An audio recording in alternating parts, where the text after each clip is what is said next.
Sepanjang persidangan, Prada DP terus menunduk dan menangis di hadapan ketua hakim saat majelis hakim membacakan nota vonis putusan terhadap dirinya. Lagi-lagi ada kisah gak mengenakan yang datang dari tahun 2019, di mana ada salah satu oknum aparat negara yang berbuat semena-mena terhadap pasangannya. Gak tanggung-tanggung nih lur, dia punya 2 pacar. Pelakunya ini berbuat hal yang memalukan terhadap salah satu pasangannya dengan cara yang sulit dibayangkan. Sebelum menuju ke kisahnya, AA mau ngasih tahu dulu nih, kalau AA upload reguler di hari Rabu, Jumat, Sabtu, Minggu pukul 2 siang. Dan jangan lupa like, share, subscribe, serta nyalain tombol lonceng notifikasi, biar kalau ada video baru, kalian gak akan ketinggalan. Gak usah berlama-lama lagi, langsung aja kita gaskan ke case-nya. Pesan moral dari kasus yang akan AA bahas kali ini banyak banget disajikan dalam kasus tersebut. Salah satunya jangan sampai kita terjerat buaya darat yang udah memiliki kekasih. Prada Dery Pramana merupakan anggota TNI Angkatan Darat yang bertugas di Palembang, Sumatera Selatan. Dia memiliki 2 pacar sekaligus bernama Vera Oktaria dan Sherly. Vera yang dikenalnya sejak dari bangku SMP dan Sherly di bangku SMA, namun udah putus. Kepada pengadilan, Sherly mengaku dirinya bertemu kembali dengan Dery untuk pertama kalinya pada hari Sabtu 4 Mei 2019. Pertemuan itu berlanjut hingga Sherly menginap di kosannya pada hari Selasa 7 Mei 2019. Sebenarnya dari pertama kali bertemu hingga Sherly menginap di hari Selasa, mereka udah melakukan hubungan intim sebanyak 4 kali. Kepada Sherly, Dery mengaku jika dia udah putus dengan Vera Oktaria yang berstatus sebagai pegawai supermarket.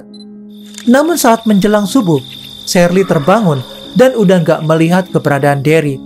Saat mau keluar dari kosan milik Dery, ia baru menyadari kalau pintunya terkunci dari luar.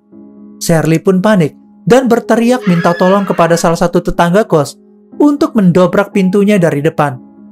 Ternyata dari kejadian Dery mengunci Sherly di kosannya, dia menghampiri pacarnya yang satu lagi bernama Vera Oktaria untuk diajak jalan-jalan. Namun pada waktu itu, karena hari udah mulai malam, Dery sempat mengajak Vera ke tempat bibinya bernama Elsa di Betung Banyuasin, tapi lupa lokasi persisnya.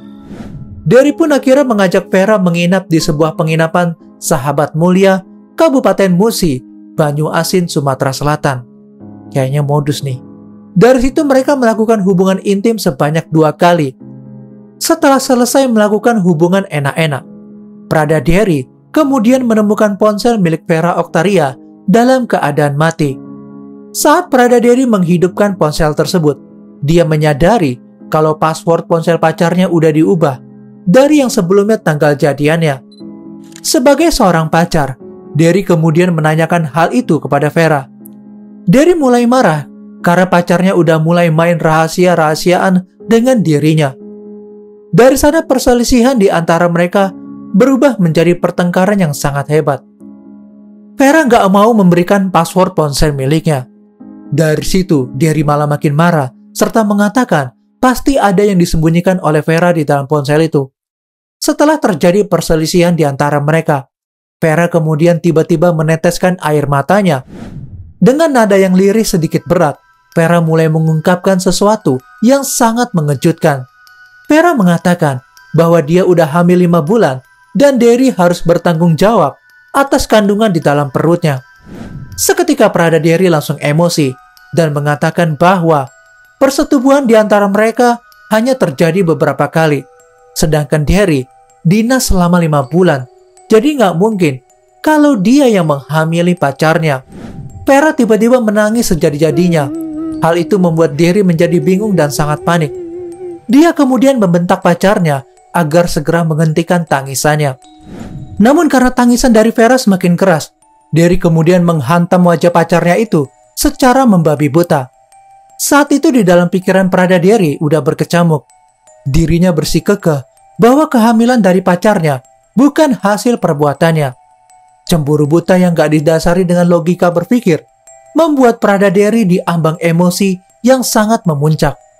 Entah setan apa yang merasuki dirinya, sehingga ia tega memutuskan untuk menghabisi pacarnya.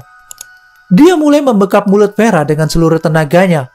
Vera pun gak bisa melakukan perlawanan karena ia kalah kekuatan. Wajar aja, Derry merupakan seorang TNI Angkatan Darat. Vera Octaria akhirnya bisa dibungkam dan meregang nyawa dengan cara kehabisan napas. Setelah mengetahui bahwa pacarnya udah gak berdaya, pikiran setannya muncul kembali dan berpikir gimana caranya untuk menghilangkan jejak gila yang udah ia lakukan terhadap Vera. Entah apa yang terlintas dalam benaknya setelah melihat gergaji besi yang berada gak jauh dari kamar nomor 6 itu. Derry kemudian mencoba memotong tubuh pacarnya hingga beberapa bagian potongan tubuh.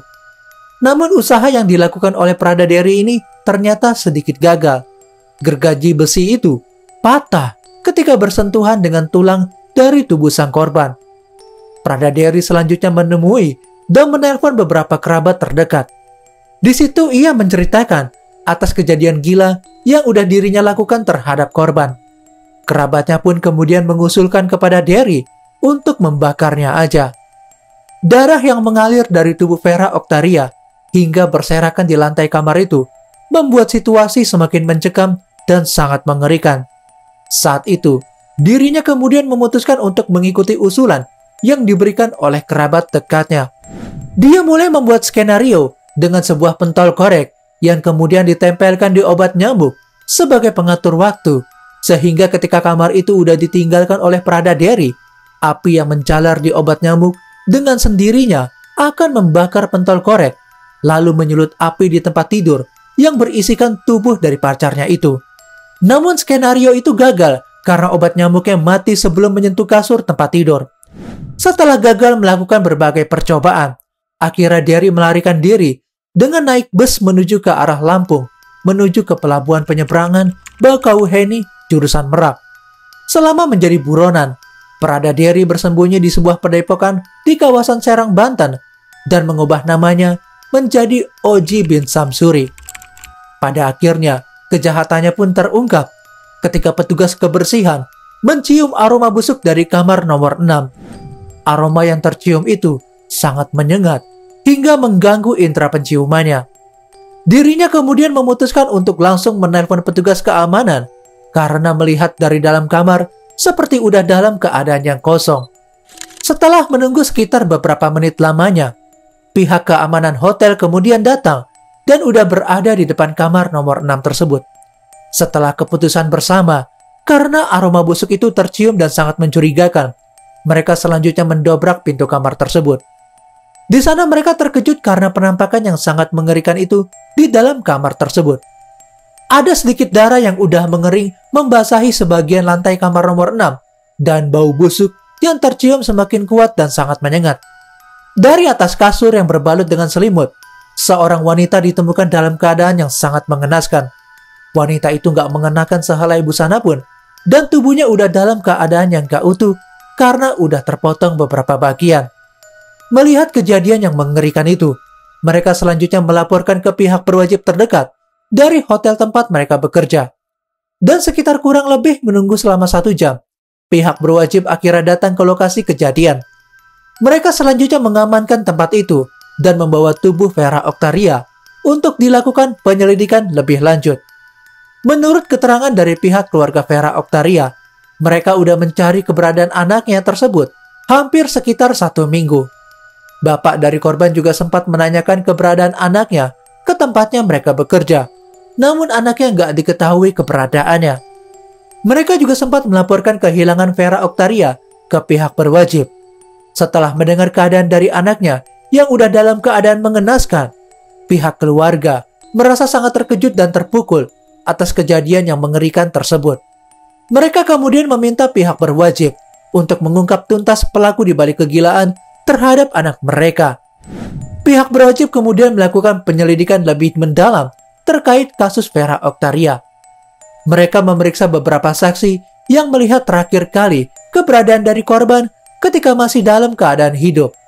Menurut beberapa kesaksian dari pekerja penginapan, Vera Octaria diketahui memesan kamar dengan seorang pria, dan korban berada di dalam kamar tersebut sekitar hampir 4 hari lamanya. Pihak berwajib kemudian menyimpulkan keterangan awal yang didapat dari beberapa saksi bahwa pria yang bersama dengan korban dicurigai adalah sebagai pelaku atas kejadian yang mengerikan terhadap Vera. Selanjutnya, mereka melakukan penyelidikan dari beberapa sumber informasi dan didapati bahwa seorang pria yang terakhir kali bersama dengan korban adalah pacar dari korban itu sendiri. Mereka kemudian bergegas dengan cepat mencari keberadaan dari pria yang dicurigai sebagai pelaku atas kegilaan terhadap Vera Oktaria. Setelah sekitar beberapa hari melakukan penyelidikan dan pengejaran, pihak kepolisian akhirnya berhasil menangkap pacar dari korban itu di tempat persembunyiannya yang gak lain dan gak bukan adalah Prada Dery Pramana. Pihak kepolisian kemudian melakukan interogasi terhadap Dery di kantor kepolisian Banyuasin. Awalnya pelaku menyangkal atas setiap tuduhan yang diungkapkan oleh pihak kepolisian. Dia mengaku nggak mengetahui dan mengenal wanita yang bernama Vera Oktaria itu. Namun pihak kepolisian selanjutnya menunjukkan beberapa bukti atas tindak perbuatan dari pelaku. Dan akhirnya itu membuat pelaku nggak bisa menyangkal atas semua perbuatannya yang udah dilakukan kepada korban. Prada Dery kemudian menjalani sidang di tempat pengadilan militer. Kepada majelis hakim, Dery mengakui kalau dia kabur dari tempat dinasnya untuk menemui pacarnya. Dia juga nggak mau ada yang memiliki Vera Oktaria selain dia. Maka dari itu, Dery memutuskan untuk menghabisinya. Saksi kejiwaan juga dihadirkan dalam sidang itu. Prada Dery Pramana dipastikan nggak mengalami gangguan kejiwaan saat menghabisi Vera. Persidangan itu dihiasi tangisan dari ibu kandung korban dan terdakwa. Ibu korban bernama Suhartini menjelaskan kalau menurutnya Dery Pramana merupakan sosok yang baik dan sopan selama berpacaran dengan anaknya. Dia sering berkunjung ke rumah anaknya karena memang jaraknya nggak jauh, hanya sekitar 150 meter. Namun ia nggak menyangka jika anaknya harus tewas di tangan pacarnya sendiri. Sedangkan untuk ibu terdakwa yang bernama Ibu Leni meminta maaf kepada keluarga seluruh korban jika anaknya udah berbuat hal yang gila terhadap Vera. Dalam kesaksiannya, Suhartini menjelaskan kalau anaknya bercerita jika dia lagi ada masalah dengan terdakwa. Dery cemburu karena melihat isi chat handphone milik Vera. Berdasarkan bukti-bukti sidik jari yang tertinggal di penginapan dan saksi penting yaitu pacarnya yang bernama Shirley, akhirnya majelis hakim memvonis hukuman penjara selama seumur hidup terhadap Dery Pramana. Dan itu dia tadi kisah pilu dari gadis cantik bernama Vera Oktaria. Semoga dengan adanya kasus ini, kita bisa jadikan pelajaran untuk mengambil hikmah di balik kasus tersebut. Mari bersama-sama kita doakan keluarga korban agar tabah menjalani kehidupan ini setelah ditinggal oleh Vera Oktaria. Dan kalau menurut kalian tentang kasus ini, gimana nih lor? Coba komentar di bawah ya. I'm Jurnal AA, and still next time, stay safe ya.